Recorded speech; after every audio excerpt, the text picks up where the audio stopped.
9 နာရီဆိုထားပြီပုံမှန်ပဲ6 နာရီမတော့ခင်အောင်ဆုံးစားပြီမနေ့က9 နာရီထက်နောက်ကျလို့မရဘူးဘာဖြစ်လို့အိယာထအတွင်း1 နာရီအတွင်းမှာပဲထမင်းစားရတယ်အဲ့ဒါအစာရင်းရဲ့လိုအပ်ချက်အဲ့ဒီအိယာထပြီး2 နာရီ3 နာရီနောက်ကျမှစားမယ်ဆိုရင်အုံနောက်ထိခိုက်စေတယ်အစာအင်ကိုသိပ္ပံပညာဆေးပညာပြောတယ်အစာအင်ကိုဒုတိယအုံနောက်လို့ပြောတယ်အစာအင်ကဘာလဲအစာအိမ်ထဲမှာရှိတဲ့ဦးလန်းကျောင်းထဲမှာရှိတဲ့ပိုးကောင်ရေတော့ကမ္ဘာလူဦးရေရဲ့အစ1000ပိုးများတယ်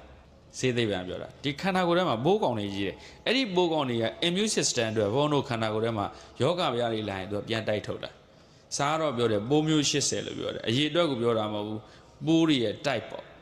နော် type of virus လို့ပြောမှာပေါ့ဆိုတော့ဘုန်းတို့တွေမှာရှိတဲ့ဇီဝပိုးမွားတွေအရေအတွက်တွေ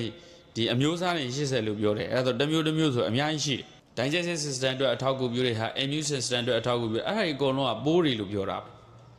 အဲ့ဒါဇီဝဖြစ်စဉ်ပေါ့အဲ့တော့ခန္ဓာကိုယ်ထဲမှာ biodiversity အဲ့ဒီမှာအစာအင်ကအစာပုံမှန်မစားဘူးအစာကိုစနစ်တကျမစားဘူးဆိုတာ ਨੇ ဒုတိယထိမှာအုံနောက်ပဲဒါကြောင့်အစာအင်ကိုဒုတိယအုံနောက်လို့ပြောတာ